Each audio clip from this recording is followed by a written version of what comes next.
What's good, y'all? It's your good sis Erica Vane back again with another Raising Kanan video. And in this video, we are breaking down episode 4. Let's get into it. The episode opens up on our homie, well, actually, the rival, because I'm Team Rock all day, every day. But, you know, we gotta respect the hustle, whatever. We open up on Unique, and hell has to be paid because he lost his entire re-up. His organization is struggling. They're running on fumes. They have already stretched and stepped on a product as much as they possibly can, and now Unique need them to stretch a little bit more because Dean is not turning on the faucet for them, given that they had their stuff taken by the police. He's waiting to see what the police are going to do next, and Unique need answers. He's trying to find answers within his organization, and unfortunately it looks like he got the wrong guy. But by way of this scene, when we initially start, we get to learn a little bit more about Unique as a character as he winds up killing one of his childhood friends, seemingly with no remorse. It really let us know exactly how ruthless Unique is capable of being. Up until now, like, we kind of get the air of it. You definitely can see like he's at the top of his organization. He moves with a certain arrogance and air of confidence, but he also seems real chill, and this is the first time that we actually get to see him, I think, get this dirty. And I missed this the first time I was watching it, but it's not that he's not affected, because after he delivers the fatal bullet, he has a little moment. And over at the Rock and Kanan abode, we in the thick of it, because Rock was on a date with Symphony, and she walks in and completely misses their dinner night.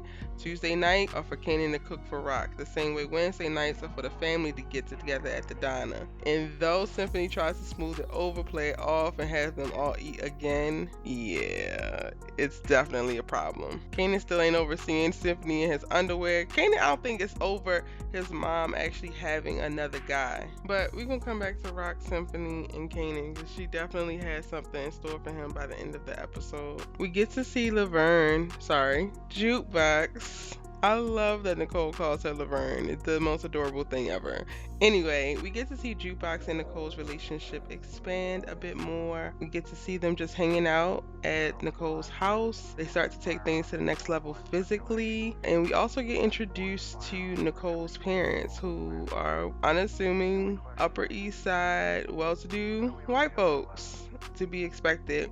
They seem pretty chill, down to earth. Her dad is over trying to relate to Jukebox and using all the little funky fresh words that he thinks black people uses, but it seems well intentioned, so hey, no harm, no foul. However, we do get the nugget that Nicole's parents don't realize that she's gay, and that will be a thing that comes up probably down the line. And I think what was very, very sweet about seeing their relationship in this episode is that we get to see Jukebox lose her virginity with an interaction that they have towards the end of the episode. We get Nicole and Jukebox followed by Marvin and Tony, and child, if y'all like it, I love it. I don't know what this lady was doing. It looked like she was having a dang on seizure on top of this man, but go ahead, girl, go off. And then we get to see that they aren't as compatible as we were thinking that they were at the beginning in reference to their attraction. Marvin has a very archaic view on women, and he breaks that down for her. And it's so weird because in the moment you're looking at him like, stupid, no, but then also he's spitting facts about things. She hasn't fed the dog in about a day. She's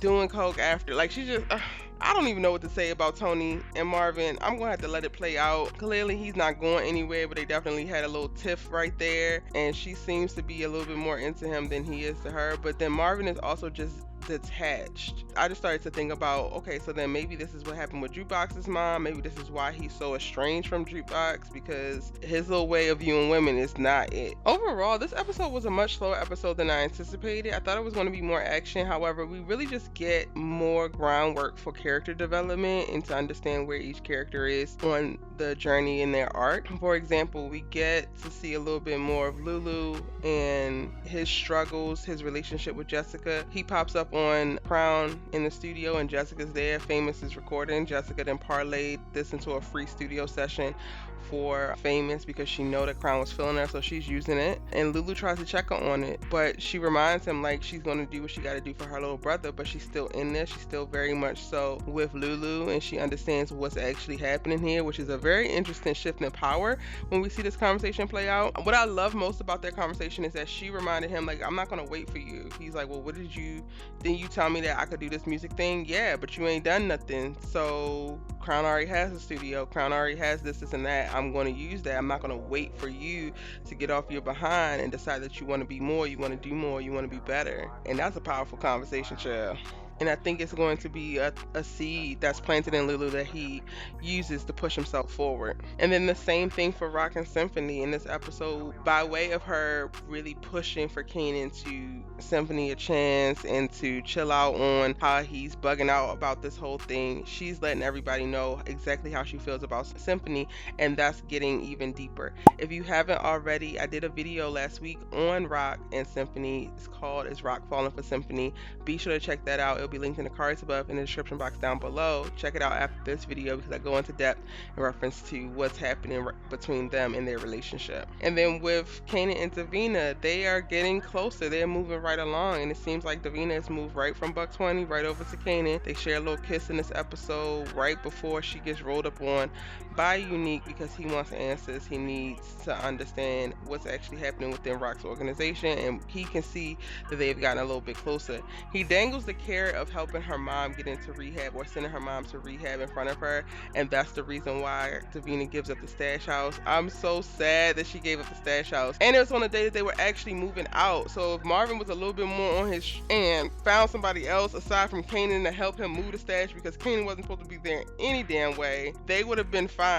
They would have hit the stash house and it would have been nothing in it, but they literally, Davina coughs it up hours before they're about to start moving the stash into the bodega. And I actually did a video on Davina as well, and if Kanan can trust Davina, so check that out because I wasn't too sure. The whole comments from the last episode from Scrap about, you know, everybody is in the game. Davina seems very, very interestingly always in the right place to see something, but in this episode I am starting to get a little bit more by way of her actually being a little loyal to Kanan, and she might actually be into Kanan. I think that Kanan is very, very sweet to her and she is enjoying that. So while she is still mourning Buck 20, I can see that yes, we are getting to see real feelings to be developed for Kanan, because even though she gives up the stash house, she tries to bargain with Unique like, yo, Kanan can't get hurt. Regardless of whatever happens, Kanan can't get hurt. So I thought it was really interesting what we got to see in reference to the relationships and how things are playing out and how they're informing character development. Even watching Lulu and Jukebox interact, because Jukebox hears about Famous's studio time and she got to put pedals to the metal, and she's like, yo, he's getting free studio time, I've been busting my butt, I gotta bust my butt even more. That forces her to go and try to hit a lick on her own. And child, thank God that this actually happened, because now Jukebox's boosting days are over. She's almost caught, but luckily she's caught by the same security guard that she saved from the last time, so that he lets her go. And then she decides that, yo, this is not gonna be for me. She gives the jacket to Nicole in a very, very sweet gesture. But even the conversation that she has with Lulu before she goes and does that job, it's basically a conversation about not owning anybody and going ahead and getting it yourself, and how he would just give her the money for the studio time that she needs. But then we also get insight into her and Marvin's relationship, and Lulu literally says like, Marvin would kill me, like Marvin would not have it, like he's not having me give you nothing. He's saying that you got to work for everything, and that's your dad. I can't really do nothing about that. Part of it is that she also is like, yeah, I don't want nobody to give me any money either, I don't want any handouts. But since Famous got free studio time, if it was going to be a thing like an end, I was just trying to see if I could get that too. And Marvin shows exactly how simple and crazy he is. I get it for dramatic effect and how you gotta think to do something in the moment, but he peeps them robbing the stash house from far away, and the first thing that he thinks about is to ram the van, but they can still jump in and drive away. Sir, what were you thinking? He could at least went around, spent the block, came up from the front, blocked them in, and then shot them or something. Like Marvin, I'm gonna need you to think quicker, because now y'all done lost all that product that they had actually put in the back of the van. And I know we're watching 15-year-old Kanan get into the game, but in moments where stuff gets real, like this time, the stash house is getting robbed, Marvin kills the one remaining guy right in front of him, so all this blood splatters on Kanan, and Kanan loses it, starts vomiting everywhere, and is overwhelmed. I'm just like, see, are you sure you want to be in the game? I know that he's a kid, y'all, but it's just like, you have been pressing rock.